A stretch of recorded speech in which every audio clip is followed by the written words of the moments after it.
Am I your friend? Am I a foe? Wake the up, samurai. We have a city to burn. Why can't AAA studios finish their games? Almost everything you see nowadays is buggy and unplayable. Yeah, with the depth of field often things look much better. What is that? Lacking entire game modes promised by developers, PvE as we knew it has been canceled. or missing basic features like a scoreboard. EA considers scoreboards and voice chat legacy features. It's like these AAA companies are competing to make the worst game, doing whatever possible to piss off their players. Just was wondering, is this an out-of-season April Fool's joke? But believe it or not, it's not the intention of the development teams to release unfinished games. They want to make great experiences like Baldur's Gate 3 or Tears of the Kingdom. Unfortunately, developers themselves are often bigger victims than the players. The cause of all these unfinished games is something deeper, something rooted in the very nature of modern video games themselves. And from what I've found, every single garbage AAA game can be traced back to 2002 with the release of Unreal Championship. You guys remember this game? Because I didn't. I remember playing Unreal Tournament, but I had no idea there was an Xbox version. But this game is important because when it came out, there were a few bugs. You could leave the map, the rifle had issues, and the teams needed some balancing. But the game was out. There was no fixing to be done. This was 2002. At the time, bugs were just a part of the game experience, like wave dashing in Melee or the infinite staircase glitch in Super Mario 64.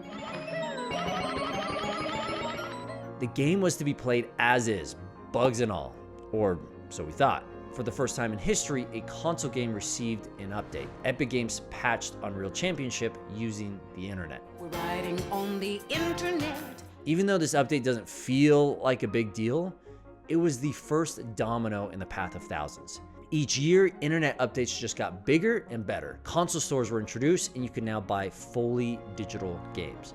All of a sudden, hardware games were becoming a relic of the past, treated more like a game key than an actual game, with most having 80 gig updates the moment you popped it in your console. Oh my goodness! In the matter of 10 years, we went from self-hosted games sold on cartridges and CDs It's a deadly donut. to purchasing a large majority of our games through a digital store.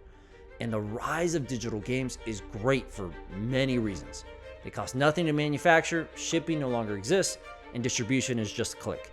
I mean, without the digital world, we wouldn't have indie games because there's no way 99% of indie studios could pay for manufacturing and distribution. So developers and gamers benefit hugely from digital stores like Steam. However, the digital game also brought about the fall of companies like GameStop. Why doesn't she just respawn? And introduced what I'm going to call software games. Now I can already hear one of you clicking in the comments saying something like, Hey, damn, you buffoon. All games are software. which is true, but hear me out. When I say software games, I'm not talking about how they are developed, but how they are treated. I've spent many years in the world of software, from running my own software company to consulting hundreds of others. And when you start this type of company, there's a tried and true process. Find a problem, validate that problem, and then build a solution. And when you build that solution, it needs to be bare bones. Keep it as simple as possible, referred to as the MVP or minimum viable product. But the moment that MVP is proven and successful, then you can add more features and expand your market. Think Facebook. When Facebook released, it started out as a simple social media platform for Harvard, functioning like an online directory. Harvard students flocked to it. The Facebook team realized they had something, so they expanded to other Ivy League schools like Yale, Columbia, and Stanford, adding more features as they went along. 2005 hits and thousands of schools are using Facebook. Now we're up to 575 or so schools, expanding at about 65 schools a week for the rest of the school year. So the platform added more features like poking.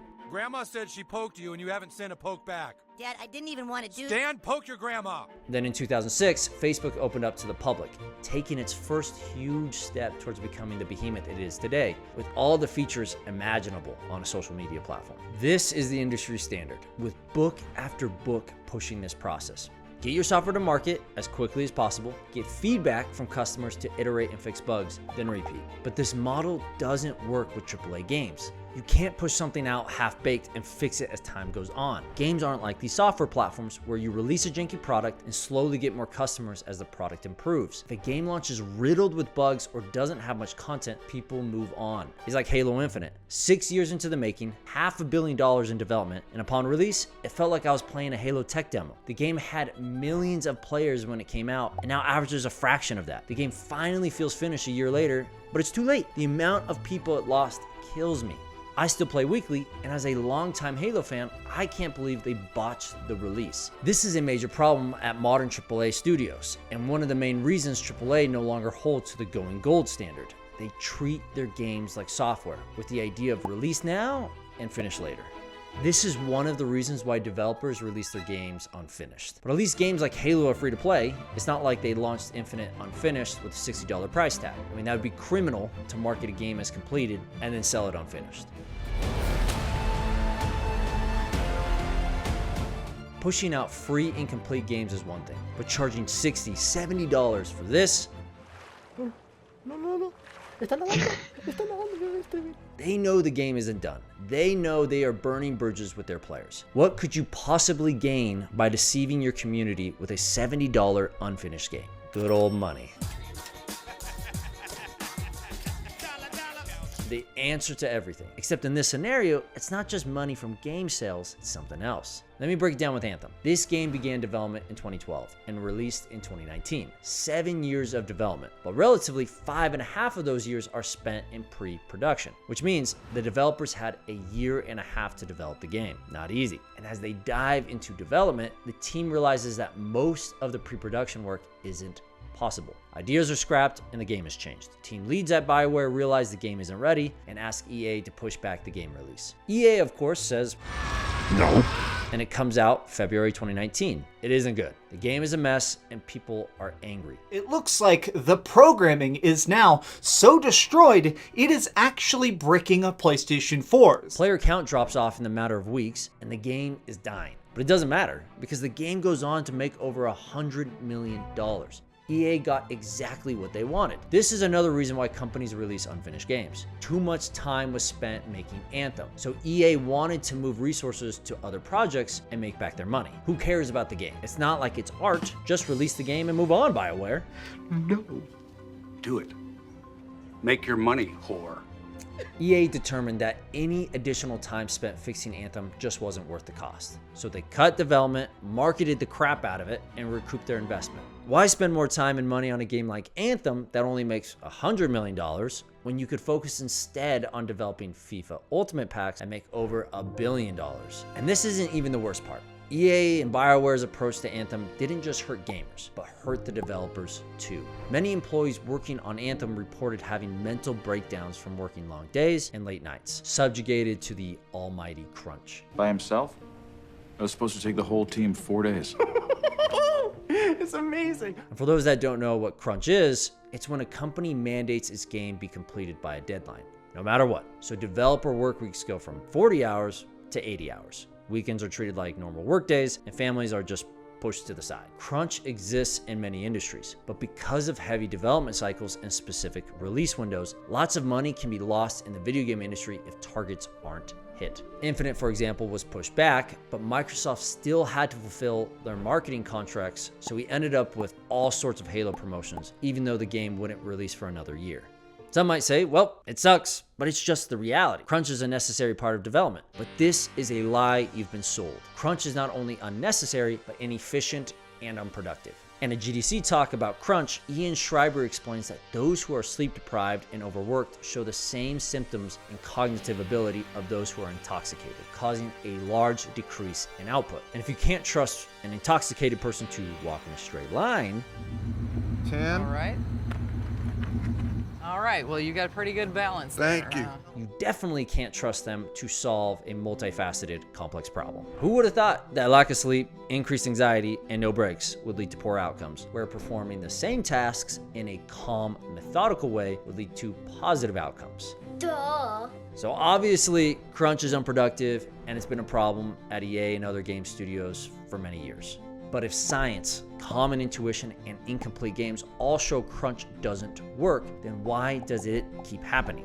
Leadership. It's no surprise that bad leaders equal bad outcomes. But what's interesting is when you have leaders who are trying to be good, but still release a game buggy and incomplete. This for me stems from teams being too big to succeed. Look at this graphic. As you add more team members, you drastically increase communication channels, causing more time spent in meetings instead of working. Or this graphic, which shows the more participants on a project, less effort is delivered. So even though you have a team of 8 people, you're really only getting the output of maybe 4 people. Or this graphic, which shows an individual's performance drastically falling off once you pass 6, 7 people. Larger teams just don't work. Even Amazon, probably one of the biggest companies in terms of employees, is known for its 2 pizza rule, with Jeff Bezos famously stating, "Try to create teams that are no larger than can be fed with 2 pizzas." Overwatch is a perfect example of this. The first game had roughly 50 to 100 developers working on the game before release, each person working within 5 disciplines: audio, art, engineering, production, and design. This makes sense. Each discipline would have 2 to 4 departments. Art would have concept art, 3D models, VFX, and animations. Audio would have music and sound design, and then engineering, production, and design would follow a similar pattern, with each having 2 to 3 departments themselves. Overall, the Overwatch development team would have an estimated 14 separate teams. At 75 developers and with 14 teams, each team would have an average of 5 to 6 members, with team leads being in their own additional teams of 2 to 4. This is a great 2-pizza structure and is a prominent reason why the first Overwatch was actually done and polished on release. Teams could communicate effectively and understand their job intrinsically. Now look at Overwatch 2's development team. As of November 2022, there are over 300 developers on the team. And according to the Overwatch wiki, the team size expanded in order to cover the development of free-to-play. So 3 times the developers on Overwatch 2, and this is what we got. This is more like Overwatch 1.1. Oh, and don't forget, they canceled the PvE because of needing to move resources. Sound familiar? There are too many reasons why modern games come out unfinished, and I hope these companies can learn from all these mistakes. But this lack of finished AAA games are opening the door for indie games to shine. And in my next video, I'm going to show exactly how an indie game with only 3 developers was able to succeed because of the failure of an unfinished game. So subscribe if you want to see that video, or check out our video on how bad games trick you into buying them. All right, everyone, we have our indie game spotlight to finish up. This week, our Discord server chose Astroneer, a stunning space game with all sorts of biomes and planets to visit. Like to chill with your buddies while you explore a solar system, love crafting or collecting resources, this is the game for you. Go snag yourself a copy and join our Discord to choose what game we should feature next.